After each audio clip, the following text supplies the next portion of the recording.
তো মেৰুদণ্ডহীন ৰাইজৰ আশা আকাংক্ষা একো কাম কৰিব পৰা নাই নতুন আঁচনি নাই ৰাইজে তেওঁলোকৰ চৰকাৰৰ প্ৰতি আস্থা হেৰুৱাইছে অনীহা প্ৰকাশ কৰিছে এই চৰকাৰ থকা নথকা একে কথা হ'ল এতিয়া ৰাইজে যেহেতু একো পোৱা নাই গতিকে এই চৰকাৰখনৰ ক্ষমতাহীন চৰকাৰ মেৰুদণ্ডহীন চৰকাৰ মানে অকৰ্মণ্য চৰকাৰ বুলি কৈ পেলাই এতিয়া এই চৰকাৰটো মানে লাইক হিজৰাবিলাকৰে চৰকাৰৰ নিচিনা হৈ আছে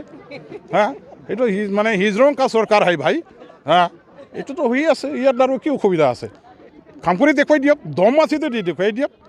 আপোচ মানে আঁঠুকাঢ়ি লৈ পেলাই চৰকাৰ চলোৱা নীতি মানে প্ৰত্যাহাৰ কৰক ৰাইজৰ বিচৰা ধৰণে কাম কৰক তেতিয়া সি ক'ব যে ইয়েছ এইটো ফুৰকৰী চৰকাৰ এই চৰকাৰৰ পৰা 5 বছৰখিনি 10 বছৰ থাকিলেও এওঁলোকৰ নেতৃত্বত BTC বাকী ৰাইজে একো নাপায় এটা বছৰতে প্ৰমাণ হৈ গ'ল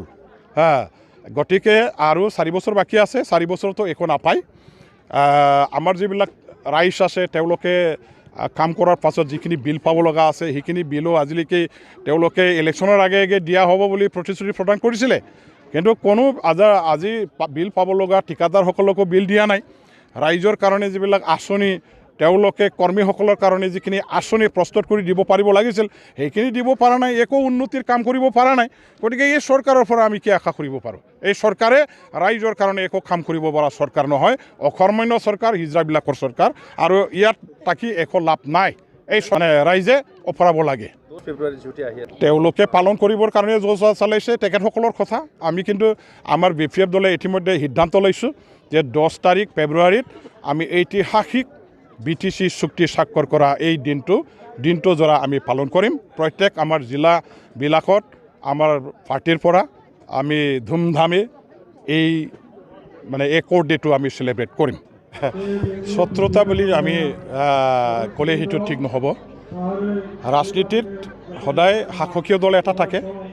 আৰু বিৰোধী দল এটা থাকে আমি ইলেকশ্যনৰ আগে আগে মহাজোঁটৰ লগত আছিলোঁ তাৰ পাছত ইলেকশ্যনৰ পাছত দেখা গ'ল যে মিত্ৰজোঁটৰ পৰা যিটো চৰকাৰ বনাব মহাজোঁটৰ পৰা চৰকাৰ বনাব নোৱাৰিলে এতিয়া আমি এই অঞ্চলৰ ৰাইজৰ প্ৰতিনিধি হিচাপে এটা দল হিচাপে ৰাইজৰ কাৰণে আমি কাম কৰিব পাৰিব লাগিব উন্নয়নৰ কাৰণে ৰাইজৰ কাৰণে হিতৰ কাৰণে এই অঞ্চলৰ অভাৱ অভিযোগ আমাৰ ভোটদাতা ৰাইজৰ কাৰণে কাম কৰিবৰ কাৰণে ৰাইজে আশা লৈ পেলাই যিহেতু প্ৰতিনিধি বাছনি কৰি পঠিয়াই দিয়ে আমি 5 বছৰ দিছপুৰত থাকি পেলাই ৰাইজৰ হৈ একো যদি কাম কৰিব নোৱাৰোঁ ৰাইজে আমাক কেতিয়াও ক্ষমা নকৰিব আমি ৰাইজৰ কাৰণে কাম কৰাৰ প্ৰতিশ্ৰুতি প্ৰদান কৰিহে যিহেতু জিকি গ'লোঁ ইয়াৰ কাৰণে আমি এই অঞ্চলৰ ৰাইজৰ কাৰণে কাম কৰাটো আমাৰ এজেণ্ডা ৰাজনীতি কৰাৰ মূল এজেণ্ডাটো হ'ল ৰাইজৰ স্বাৰ্থৰ কাৰণে উন্নয়নৰ কাৰণে কাম কৰাটো গতিকে আমি কোনটো পদ্ধতি ল'লে ৰাইজৰ হৈ কাম কৰিব পাৰোঁ উন্নয়নমূলক আঁচনি এইবিলাক ৰাইজৰ আশা আকাংক্ষা প্ৰাপ্যবিলাক দিয়াৰ সুবিধা হ'ব সেইখিনি ৰাজনৈতিক এটা পদ্ধতি আমি এটা ল'লোঁ এতিয়া চৰকাৰ যিসকলে চলাইছে তেখেতসকলৰ কাৰণেও আমাৰ যিহেতু প্ৰয়োজন আছে আমি 3জন হ'ব পাৰোঁ কিন্তু আমাৰ 3জনৰ অংক 3জনৰ হিচাপ অকল 3টাই নহয় আমাক লৈ পেলাই যিসকলে এতিয়া চৰকাৰ চলাই আছে মিত্ৰজোঁটৰ দিছপুৰত তেখেতসকলেও অনুভৱ কৰিছে যে এইসকলক লগত লৈহে চৰকাৰ চলালে আমাৰো এটা পূৰ্ণাংগ চৰকাৰ এটা মানে হোৱা যেন এটা অনুভৱ হয় গতিকে তেখেতসকলক লগত লৈ পেলাই চৰকাৰ চলাবৰ কাৰণে এটা মেকানিজম তৈয়াৰ কৰাৰ প্ৰয়োজন আছে আমাৰ লগত আলোচনা বিলোচনা কৰি পেলাই তেখেতসকলে আমাকো এই চৰকাৰৰ অংশীদাৰী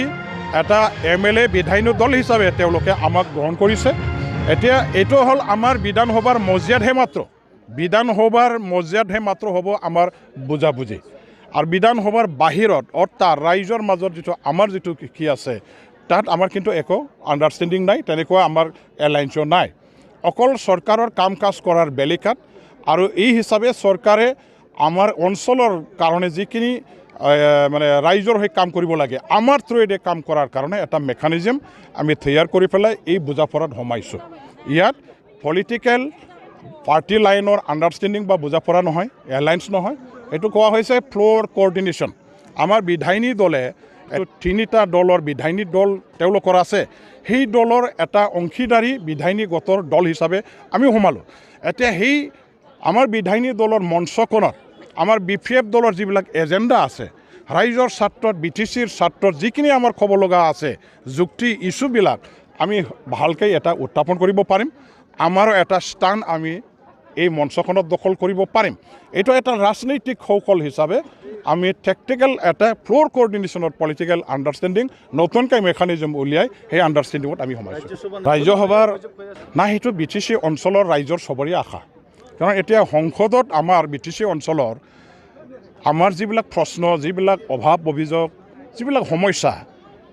এইখিনি দাঙি ধৰিব পৰা এজনো এতিয়া ৰাজ্যসভাতো নাই লোকসভাতো নাই গতিকে আমি এই অঞ্চলৰ পৰা জনপ্ৰতিনিধি ৰাজ্যসভাত পাবৰ কাৰণে আশা কৰাটো স্বাভাৱিক আৰু যেহেতু আমাৰ পৰা এজন ৰাজ্যসভা চিট আমি ইউজি ব্ৰহ্ম ডাঙৰীয়াৰ পৰা আৰম্ভ কৰি পেলাই বিশ্বজিৎ ডিমাৰী 3বাৰ ইতিমধ্যে হৈ গ'ল গতিকে আমাৰে এটা চিট ৰাজ্যসভাত আছে বুলি আমি সদায় অনুভৱ কৰি থাকোঁ আৰু সেইটো যদি নাথাকে ৰাইজৰ মনত বা আমাৰ মনতো